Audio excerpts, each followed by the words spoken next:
तो नमस्कार साथियों, आज आप लोगों को दिल्ली सल्तनत काल में कुछ विविध जो प्रश्न हैं उनको बताने वाले हैं। जैसे प्रश्न नंबर 65 दिख रहा है आपको 65। तो 175 ग्राम का चांदी का टका जारी किया था।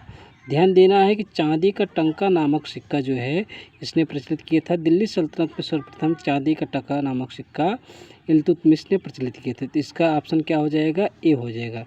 चांदी का टंका जारी किसने किया? तो वह है इल्तुतमिश। ठीक, आगे हम बात करते हैं। निम्न में से किसने सिंचाई के लिए बहुत ज़्यादा कार्य किए थे? तो निम्न में से किसने सिंचाई, अगर बहुत ज़्यादा की बात हो रही है तो कौन है?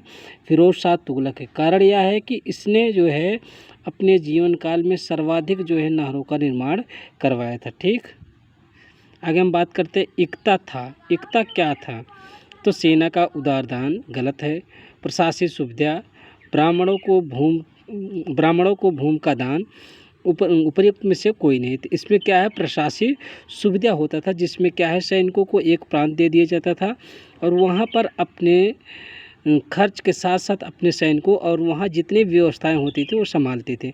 इसके साथ साथ सुल्तान को क्या है? इक्ता क्या है? वो सुल्तान को विभिन्न प्रकार के कर भी प्रदान करते थे। आगे हम बात करते हैं। अलाउद्दीन खिलजी के काल में कृषि कर्म अधिक प्रभावित हुआ। करों की अधिकता के कारण, सिंचाई कर के कारण, भूमि अधिग्रहण के कारण, प्रशासनिक दरों के कारण।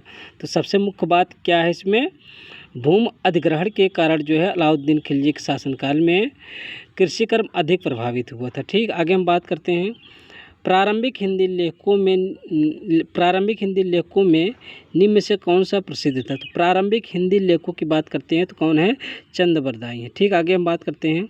दिल्ली के सुल्तानों द्वारा प्रचलित दाग प्रथा थी। तो दाग प्रथा क्या थी?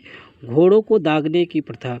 सर्वप्रथम दिल्ली सल्तनत में घोड़ों को दागने की प्रथा का प्रचलन सुल्तान अलाउद्दीन खिलजी ने किया था। आगे हम बात करते हैं फ्रेंड्स। दिल्ली सुल्तानों में से वह कौन सा प्रथम सुल्तान था जिसने हिंदू राजस्व संग्रहित अधिकारियों के विशेषाधिकारों को छीन लिया था? किसने किया था?